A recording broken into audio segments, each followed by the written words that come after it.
Hey guys, wanted to make a video on one of my favorite setups that I like to look for. And this setup is based a lot around people getting exhausted or getting trapped at key locations. So a lot of times what I like to do is to draw out support and resistance levels that people would be looking at. And so a good example would be down here at these lows. We have these lows right here, bounced twice, had a big rally from that.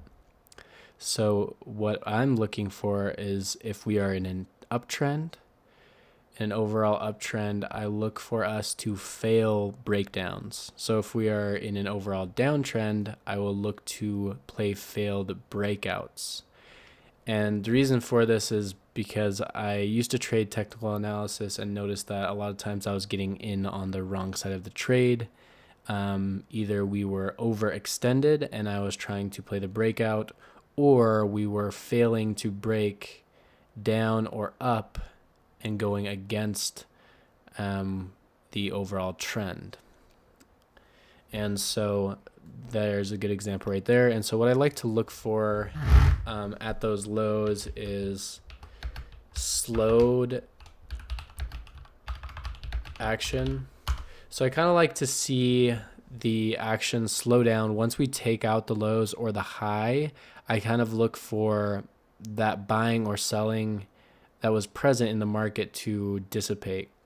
And so you can often see that on the DOM or on the footprint and kind of on the price action on how fast the market is moving.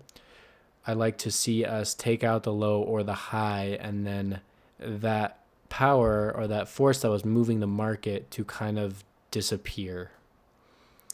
Just showing that all these sellers, for example, here, if we're talking about this low, what often can happen is everyone sells,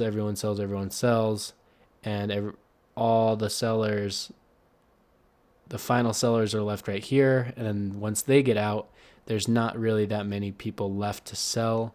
And most of the bigger time frame traders are already up enough, since we're in an uptrend here, that it's not going to do anything to get them out of their positions. So we look for slowed action.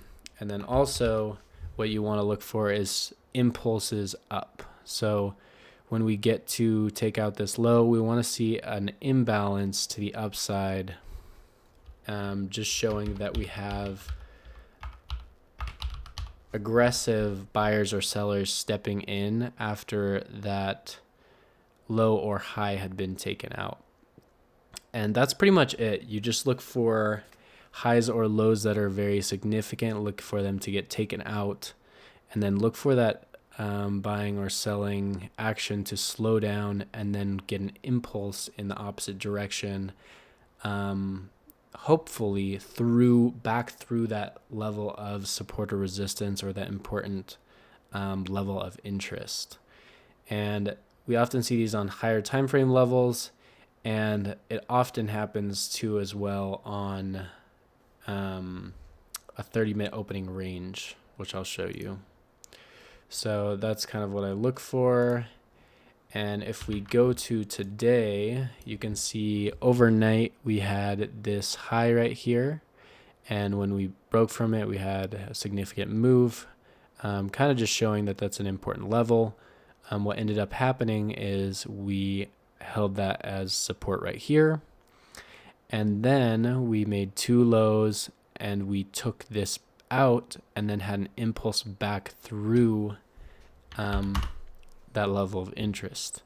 And so I like to enter once we kind of exhaust here, have a big spike in volume, and then we get an impulse. As you can see, we're getting impulses here, and we would likely be able to see that on the footprint if we go down, kind of zoom out.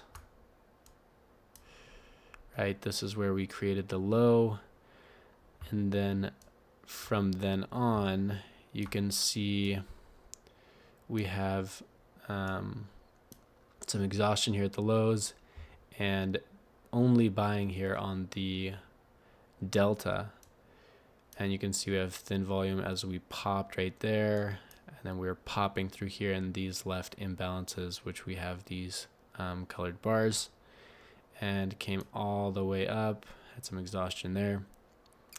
And that's kind of what I look for when trying to find good moves that are at the extremes. So that's pretty much it. We just look for us taking out lows or highs that are significant, slowed action, and then an impulse back in the opposite direction.